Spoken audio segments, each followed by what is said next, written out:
بسم الله الرحمن الرحيم.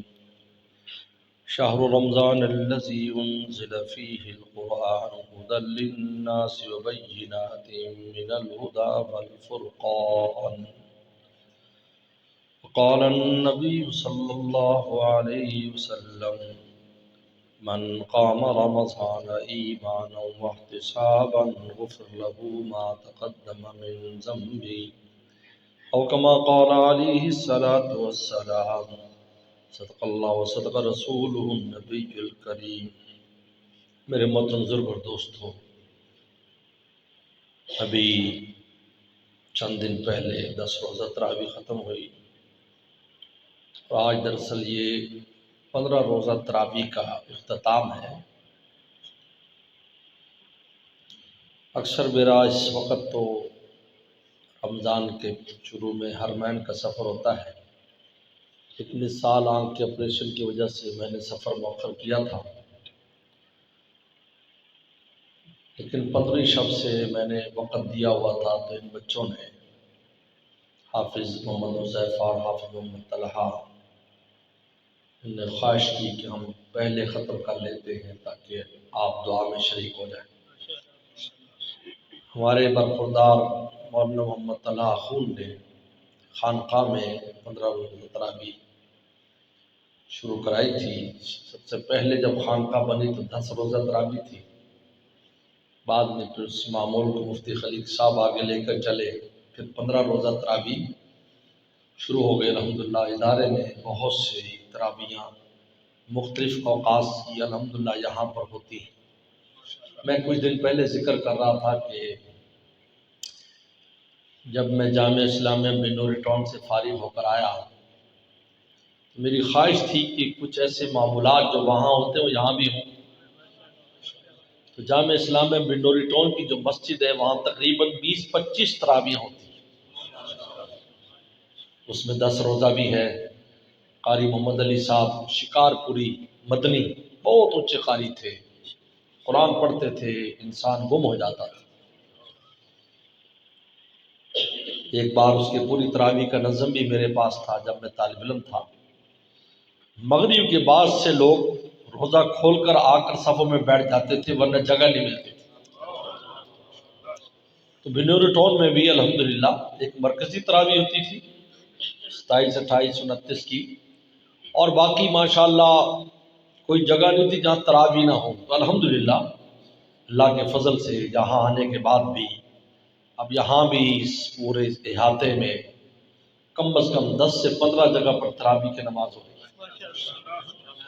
یہ قرآن کا موسم ہے، یہی مطلوب ہے اس موسم میں، اس رمضان میں. دیکھیں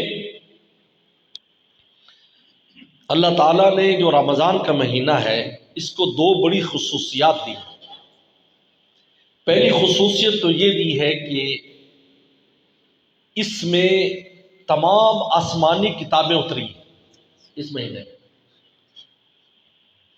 تمام آسمانی کتابیں، آدم السلام کے صحیفے، ابراہیم السلام کے صحیفے، تورات، زبور، انجیل، یہ وہ ہیں جن کا تذکرہ قرآن مجید میں ان کتابوں کا. اور پھر ان تمام کتابوں کی جو سب سے بڑی جامع کتاب ہے قرآن مجید، وہ بھی اس رمضان کی 24 تاریخ کو نازل ہوئی. 24 تاریخ آسمان دنیا سے بھی 2 جگہ نزول ہے. ایک لوح محفوظ سے آسمان دنیا پر کتاب لائی گئی تاکہ وہاں سے جبرائیل صلی اللہ علیہ وسلم جتنی وحی ہوگی اس کو لے کر زمین پر پیغمبر اسلام کے پاس آئیں. اور اس میں جو سب سے پہلی وحی آئی ہے وہ پیغمبر صلی اللہ علیہ وسلم کے پاس غار ہیرا میں بھی رمضان میں آئی. یہ عجیب ہے، رمضان میں آئی. اور دوسری خصوصیت یہ ہے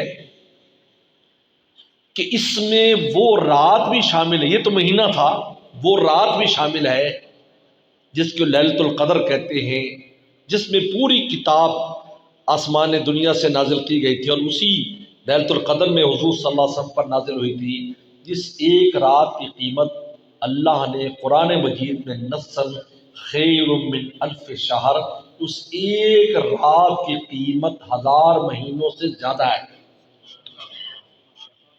84 سال بنتے ہیں، اس ایک رات کی قیمت، اس کی عبادت،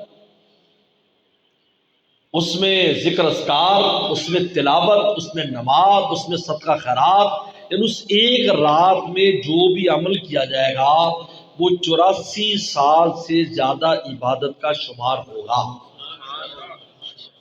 یہ دو خصوصیات ہیں رمضان کی، ٹھیک ہے، یہ دو خصوصیات ہیں کہ ایک تو اس میں قرآن نازل ہوا اور ساری کتابیں نازل ہوئیں، وحی الہی جس کی وجہ سے اس انسان کی قیمت ہے، آدم السلام کی قیمت جو اللہ نے فرمایا ہے فرشتوں کو سجدہ کرو، اس وجہ سے تھی کہ آدم السلام میں یہ صلاحیت رکھی تھی کہ وہ آسمان سے اترنے والی اللہ کی وحی کو اپنے سینے میں سما سکتے ہیں۔ اس مٹی میں یہ طاقت ہے، اس مٹی میں طاقت ہے۔ اس لیے اللہ تعالیٰ نے کسی جن کو، جنات بھی ہماری طرح مخلوق ہیں، مکلف ہیں، نماز روزے کے بھی مکلف ہیں، ان میں بھی اسی طرح مسلمان بھی ہیں، مشرک بھی ہیں، نیک بھی ہیں، بد بھی ہیں، عیسائی بھی ہیں، یہودی بھی ہیں، ساری قسمیں، لیکن براہ راست اللہ کی وحی کو سہارنے کی ان میں طاقت نہیں ہے، اس لیے اللہ نے جنات میں سے کسی کو رسول نہیں بنایا، الا رجالا، اور عورت کو بھی نہیں بنایا، نہ عورت کو بنایا نہ جنات کو، الا رجالا نوحی الیہ انہ لا الہ الا انا فاعبدون، مردوں کو بنایا، کیونکہ ان میں وحی کے سہارنے کی صلاحیت نہیں ہے، جنات میں صلاحیت نہیں ہے، انسان میں رکھی تھی۔ آپ اس سے اب اندازہ کر سکتے ہیں کہ وحی الہی ہی ہے جس کی وجہ سے یہ انسان اشرف المخلوقات ہے، اس کا سینہ اس قابل ہے کہ نبی جو ہوتا ہے، جو اس انسان کا سب سے اعلیٰ فرد ہے، وہ براہ راست لیتا ہے، اور آگے جو امتی ہیں ان میں صلاحیت ہوتی ہے کہ نبی کے علوم کو اپنے سینے میں جمع کرتے ہیں۔ پیغمبر السلام نے آدم سے اللہ تعالیٰ سے وحی لی، من لدن حکیم علیم قرآن کہتا ہے، انک لتلقی القرآن، آپ نے حکیم اور علیم سے قرآن لیا، اس کے بعد آپ نے اس قرآن کو یتلو علیہم آیاتی، اس کے بعد اس قرآن کو آپ نے امت پر پڑھا اور امت کے سینوں میں منتقل کیا۔ انما بعثت معلما، آپ استاد بن کر بیٹھے، صحابہ فرشتے جو ہے شاگرد بن کر بیٹھے، آپ نے سب سے پہلے ان کو قرآن مجید کی تعلیم دی، ان کے سینے میں قرآن مجید کو محفوظ کیا۔ میرے دوستو، اس کی وجہ سے اس انسان کی پوری کائنات میں سب سے بڑی قیمت ہے۔ اب آپ یہ سوچیں، جس مہینے میں یہ وحی الہی آئی ہے، علوم الہی آئی ہیں، جس کی وجہ سے انسان سب مخلوقات ہے، تو اس مہینے کی کیا قیمت اللہ تعالیٰ کیا ہو۔ 12 مہینوں میں سے اس کا انتخاب کیا ہے رمضان کا صرف، اور پھر وہ رات جس رات میں آئی اس رات کی قیمت بتا دی، خود بتا دی کہ معمولی رات نہیں ہے، یہ معمولی رات نہیں، اس کی قیمت بہت ہے، خیر من الف شہر۔ بلکہ میں تو کہتا ہوں، میں نے بعض تحقیقات پڑھی ہیں علماء اور بزرگوں کی ہیں، علماء کہتے ہیں آپ ایسی بات لاتے ہیں جو عام طور پر سنی نہیں جاتی، کہ اللہ تعالیٰ وہاں پہنچا دیتے، آگ ایسی نقطے پکڑتی۔ انہوں نے لکھا خیر من الف شہر، یہ رات 1000 مہینوں سے بہتر ہے۔ کہا یہ اللہ کا بہتر ہے، اور اللہ ہی جانتے ہیں اپنے بہتر کو کتنا بہتر ہے۔ کتنی خوبصورت بات، اللہ کا بہتر خیر، اللہ فرماتے ہیں خیر، ہر آدمی خیر ہوتا ہے نا، ہر آدمی کی حیثیت ہوتی ہے کہ جی ہم خوب دیں گے، اب خوب دینے میں ہر آدمی کی حیثیت ہے، وہ کس لیول کا آدمی ہے تو اس کا خوب بھی ویسے ہی ہوگا نا۔ تو جب اللہ فرما رہے خیر، تو وہ اللہ تعالیٰ کی خیر تو اللہ نے نہیں فرمایا 1000 مہینے، بلکہ خیر 1000 مہینے سے زیادہ، اور کتنا زیادہ اللہ جانتا ہے۔ نے کہا کہ ہم تو حد بھی مقرر نہیں کر سکتے کہ کتنا زیادہ ملے گا، اور بڑی عجیب بات کی ہے، کہا کہ الف شہر جو کہا ہے نا، اس لیے کہ اس زمانے میں 1000 کا ہنسا سب سے بڑا ہنسا تھا. 1000 پتی، پھر لکھ پتی، پھر کروڑ پتی، اب ارب پتی، پھر کھرب پتی، اب کروڑ پتی کی بھی کوئی حیثیت نہیں. کچھ زمانے پہلے لکھ پتی جو لکھ پتی بنتا ہے. 1000 پتی کہا کہ اگر کوئی بڑے سے بڑا عدد اس زمانے میں رائج ہوتا وہ یہاں اللہ تعالیٰ بتاتے کہ اس سے بھی زیادہ، لیکن اس زمانے میں چونکہ 1000 کا عدد سب سے بڑا تھا. وَخَيْرٌ مِّنَ الْفِ شَهْرٍ. اب آپ بتائیں قرآن کی قیمت کا اندازہ کریں کہ جس رات میں آ رہا ہے آسمان دنیا پر اور رسول اللہ صلی اللہ علیہ وسلم پر آ رہا ہے، 24 رمضان المبارک کو وسلم پر غار ہرا میں آ رہا ہے، بعد میں پھر یہ منتقل ہوگی رات اگلے طاق راتوں میں چلے گی جیسے حضور صلی اللہ علیہ وسلم نے فرمایا، لیکن آخر اس میں تو آپ اس سے اندازہ کر سکتے ہیں کہ رمضان کی قیمت جو ہے وہ وحی الہی کی وجہ سے ہے. اور پھر اللہ نے ساری امتوں کو روزے تو دیے تھے لیکن ہمارے روزے رمضان میں رکھ دیے. آپ کو نقطہ سمجھ میں آیا میرا جو میں کہنا چاہ رہا ہوں؟ رمضان یعنی 12 مہینے تھے، ان 12 مہینوں میں سب سے جو اونچا مہینہ تھا، اس لیے رسول اللہ نے فرمایا شعبان میرا مہینہ ہے، رمضان اللہ کا مہینہ ہے. اور رمضان شہر اللہ حدیث آتی ہے. اللہ کو اللہ نے اپنا جو نظام بندوں کے ساتھ چلایا جس سے پورے عالم پر حکومتیں رہی، اسلامی حکومت آدم السلام کے زمانے سے لے کر نوح علیہ السلام اور نوح علیہ السلام کے زمانے سے لے کر نبی کریم صلی اللہ علیہ وسلم نبی کریم کے زمانے کے بعد تک اسلامی حکومتیں، اللہ کا دین زمین پر رائج رہا جس وحی کے ذریعے. انہیں فرمایا یہ میرا مہینہ ہے کیونکہ اس مہینے میں نے اپنے پیاروں کے اوپر اپنی کتابیں بھیجی، اپنی وحی بھیجی، جس کی وجہ سے میں نے مسجود الملائکہ آدم السلام کو بنایا تھا اور اس کی ذریت کو میں نے فضیلت دی تھی. وہ اس مہینے کی وحی کی وجہ سے تھی. میں نے وہ پیارا مہینہ پیارے نبی کی پیاری امت کے روزوں کے لیے منتخب کر دیا.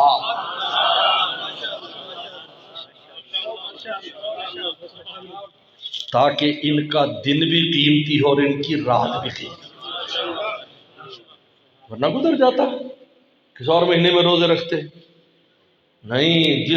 چونکہ تمہارے اوپر تراویح رکھنی ہے، رات کو من قام رمضانہ جو تراویح کی نماز پڑھے گا وغفر لہ ما تقدم من ذنبی، پچھلے گناہ معاف ہو جائیں گے، اور تراویح میں قرآن پڑھا جائے گا. تو اسی مہینے کو منتخب کر دیا جس میں یہ نازل ہوا اور دن میں اس کے ساتھ روزہ اٹیچ کر دیا تاکہ دن کو تم بن جاؤ فرشتے اور رات کو تم سمیٹو قرآن کا نور. دن بھر فرشتے کہتے ہیں مشبہ بالملائکہ ہوتا ہے روزے دار، کیونکہ روزے دار وہ نہ کھاتے ہیں نہ پیتے ہیں نہ کوئی گناہ کرتے ہیں، تو دن کو روزے دار فرشتہ بنا ہوتا ہے. اور جب رات آتی ہے یہ دیکھو فرشتوں والی صلاحیت آ گئی، آ جاؤ اب ہمارے قرآن کا نور سمیٹو. اب جب تم کھڑے ہوگے تراویح میں اور قرآن مجید پڑھو گے اور سنو گے، پھر دیکھو تمہاری روح کیسے اس کے نور کو جذب کرتی ہے، کیونکہ نور کے جذب میں سب سے بڑی رکاوٹ دل کی سیاہی ہے جو گناہوں کی وجہ سے آتی ہے.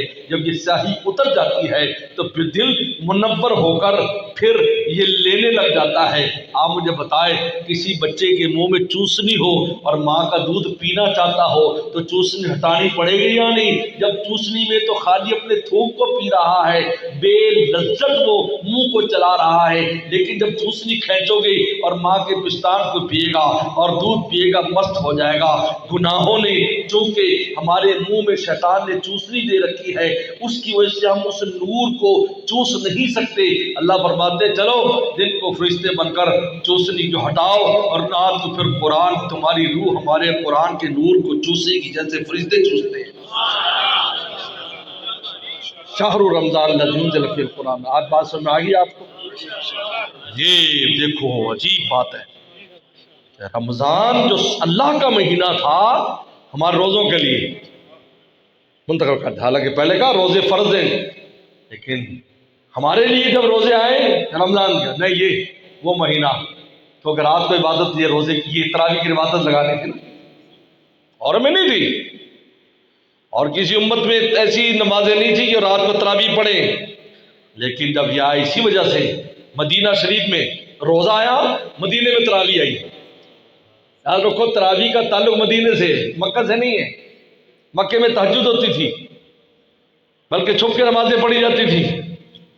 بعد میں عمر رضی اللہ تعالیٰ عنہ مسلمان ہوئے تو بیت اللہ میں نمازیں ہوتی تھی، لیکن جب مدینہ آئے سن 2 ہجری میں، جب بدر کی لڑائی ہوئی، رمضان کا مہینہ تھا، 17 رمضان تھی، فرشتے اتر رہے ہیں، کیونکہ رمضان میں فرشتے اترتے رہتے ہیں۔ جبرائیل السلام فوج لے کر آئے، کیونکہ وہ زمانے کو بھی جانتے تھے، زمین کو بھی جانتے تھے۔ آج بھی وہ بدر میں آپ جائیں، اب تو ماشاءاللہ سعودی حکومت نے کھول دیا ہے، اس کا نام ہی جو ہے جبل الملائکہ ہے، فرشتوں میں، جس پر پہلے 1000 فرشتے آئے، پھر 3000 فرشتے آئے، پھر 5000 فرشتے آئے۔ شیطان 300 فوجی لے کر، شیاطین زرہ پہنے، ہتھیار لگائے، ابو جہل کے ساتھ آئے، شیخ نجدی ہوں، بس آج تو مسلمانوں کا بیڑا غرق کر دیں گے۔ شرابیں اور ناچنے والی کنجریاں اور کیا کچھ وہ لے کر آئے۔ جب جبریل السلام ایسے اترے اور ان کے ساتھ میکائیل السلام تھے، یہ دونوں فرشتے جب اترے اور شیطان نے دیکھا تو بھاگا۔ انہیں کہا کہاں بھاگ رہا ہے؟ انی ارا ما لا ترون انی اخاف اللہ، کہا جو میں دیکھ رہا ہوں تم نہیں دیکھ رہے، میں اللہ سے ڈرتا ہوں۔ آج تمہیں بڑی مار پڑنے والی ہے، آج بڑی مار پڑے گی تمہیں۔ اور وہی ہوا، ڈنڈوں سے، سوٹوں سے، لوہے سے، چند تلواریں تھیں، لیکن فرشتے قطار اندر قطار آئے ہوئے تھے۔ رمضان کا مہینہ، یہی وجہ ہے کہ رمضان میں جبریل السلام پوری فوج لے کے آتے، ليلۃ القدر میں پوری فوج آتی، 17 رمضان کو سن 2 ہجری میں یہ روزہ 2 ہجری میں آیا۔ ساتھ ہی وسلم نے تراویح کی نماز 3 دن تک پڑھا کر آپ نے امت کے لیے، قیامت تک کے لیے ایک نظام بنا دیا، جس کو حضرت عمر رضی اللہ تعالیٰ نے آگے پھر ترتیب دیا کہ خلفائے راشدین کے ذمے بعد کے کام تھے، آپ کچھ کام چھوڑ گئے تاکہ بعد والے کریں، ان کو اجر و ثواب ملے، اس لیے آپ پہلے کہے گے علیکم بسنتی و سنت الخلفاء الراشدین المہدیین۔ دیکھو میری سنت اور میرے خلفاء کی سنت کو پکڑنا، رسول اللہ پہلے فرما گئے کہ ان کا کام عام نہیں ہے، ان کا کام بھی میرا کام ہے، ان کا کام بھی پہلے کہے گے۔ جماعت سے نماز شروع ہو گئی، قرآن شروع ہو گیا، من قام رمضان ایمانا واحتسابا غفر له ما تقدم من ذنبه۔ میرے دوستو کتنی بڑی نعمت ہے، کتنی بڑی نعمت ہے روزہ، تراویح کی نماز اور اس میں قرآن مجید پڑھنا۔ میرے شیخ فرمایا کرتے تھے دنیا میں کوئی کتنا بڑا آدمی ہو، بادشاہ وقت ہو، ہمارے ہاں تو بادشاہ نہیں ہوتے، یہ تو 2-4 سال بعد پھر سڑکوں پہ پھر رہے ہوتے، لیکن جو واقعی بادشاہ ہے، جن ملکوں میں بادشاہ ہے، جیسے سعودی عرب ہے وہاں بادشاہ ہے، امارات میں وہاں بادشاہ ہے، اور بھی بہت سے ملکوں میں بادشاہ ہے، ملیشیا میں بھی بادشاہ ہے، اگر چاہے وزیر کو اوپر بادشاہ بھی موجود ہیں۔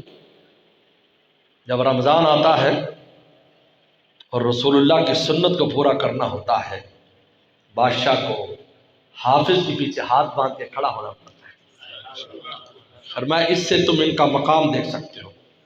میرے شیخ فرماتے تھے تم ان کو عام سمجھتے ہو، چھوٹا سمجھتے ہو، ہر شے کی قیمت اپنے وقت پر لگتی ہے، ہر شے کی قیمت اپنے وقت پر ہوتی ہے۔ رمضان آیا، اب ان کو تراویح کی نماز تو پڑھنی، کیا کریں؟ بلاؤ حافظ صاحب کو۔ اب حافظ صاحب سنا رہے ہیں، بادشاہ پیچھے پڑھ رہا ہے، اس کا قرآن سن رہے ہیں۔ حرمین میں جاؤ، بادشاہ آتے ہیں رمضان میں، سب پڑھ رہے ہوتے ہیں، شہزادے، بادشاہ، آپ نے خود دیکھے، ائمہ حرمین کے پیچھے نماز پڑھ رہے ہیں، مولویوں کے پیچھے نماز پڑھ رہے ہیں، قرآن مجید سن رہے ہیں۔ من قام رمضان، یہ اللہ تعالیٰ کا بہت بڑا فضل ہے اور بہت بڑی سعادت ہے، اس امت کی بہت بڑی یہ سعادت ہے، اس لیے ان چیزوں کو بوجھ نہیں سمجھنا چاہیے، خوش ہونا چاہیے، ہمیں یہ سعادت نصیب ہو رہی ہے، ہم اس سعادت پر عمل کر رہے ہیں، ہمیں اس کی توفیق مل رہی ہے، کوئی معمولی بات نہیں ہے، یہ نہ معمولی مہینہ ہے، نہ معمولی اوقات ہے، اور پھر یہ تو مغفرت کا اشرا چل رہا ہے کہ معافی مانگو. میرے شیخ فرماتے تھے اگر ابا کہے بیٹے سے معافی مانگو یہ دلیل ہے کہ معاف کرے گا، تو ربا کہہ رہے معافی مانگو تو دلیل ہے کہ معاف کرے گا. فرمایا اوسطہ مغفرۃ وآخرۃ من نیران. اللہ تعالیٰ مغفرت کے لیے تیار ہے. تو مجھے وہ شعر یاد آتے ہیں دوست کے، منہ خم کے ہیں کھلے ہوئے.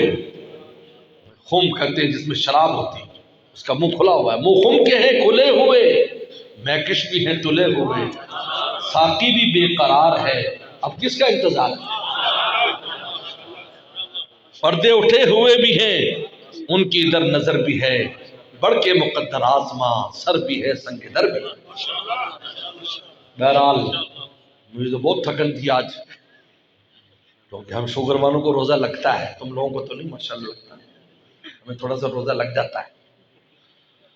بہرحال میں مبارکباد پیش کرتا ہوں حافظ حذیفہ کو، حافظ طلحہ کو، ان کے والدین کو، اور تمام وہ لوگ جو تراویح جن مرد و خواتین نے پڑھی ہے ان سب کو مبارکباد پیش کرتا ہوں. اللہ تعالیٰ نے اپنے فضل سے یہ عظیم الشان سنت آپ لوگوں سے مکمل کرائی. تراویح میں قرآن سننا سنت ہے اور تراویح پڑھنا سنت مقدہ ہے، لیکن اس کا مطلب نہیں ہے کہ بعد میں نہیں پڑھ رہی. تراویح تو پورے مہینے ہی پڑھنی ہے، 30 کو بھی پڑھنی ہے اگر 30 کا چاند ہو. لیکن ختم قرآن کا ٹائم آج تک کسی نے 30 کا نہیں لیا. میں کہتا رہتا ہوں یہ ایک دن خالی ہے 30 کا لے لو. کہتے نہیں حضرت یہ نہیں. کیوں؟ کہتے اس لیے کہ چاند کا اعلان آدھی رات کو بھی ہو جاتا ہے، تراویح بھی پڑھ لیں اور چاند کا بھی اعلان ہو جائے. بہرحال اللہ تعالیٰ ہمارے ان مسائی کو اور ان گلشنوں کو خوب آباد ارشاد رکھے. ہر سال اسی طریقے پر رونقیں رمضان کی ہمیں ملتی رہیں، ہمارا دل میں بھی رونق ہو اور ہمارے گلشن میں بھی رونق ہو، زمانے میں بھی رونق ہو. واللہ میں قسم کھا کے کہتا ہوں، میں تو چونکہ سفر کرتا رہتا ہوں کہ دنیا میں ایسی ایسی رونقیں رمضان میں پائی جاتی کہ انسان حیران ہو جاتا ہے. رمضان کی وجہ سے قرآن پڑھا جا رہا ہے، ادھر ادھر ماشاءاللہ جوش خروش، ختم قرآن پر اپنا جوش خروش، پڑھنے کا اپنا جوش خروش، ختم کا اپنا جوش خروش، شروع کا اپنا جوش خروش. اللہ ہمیں بار بار ایسی توفیقات نصیب فرمائے. باخر دعوانا ان الحمدللہ.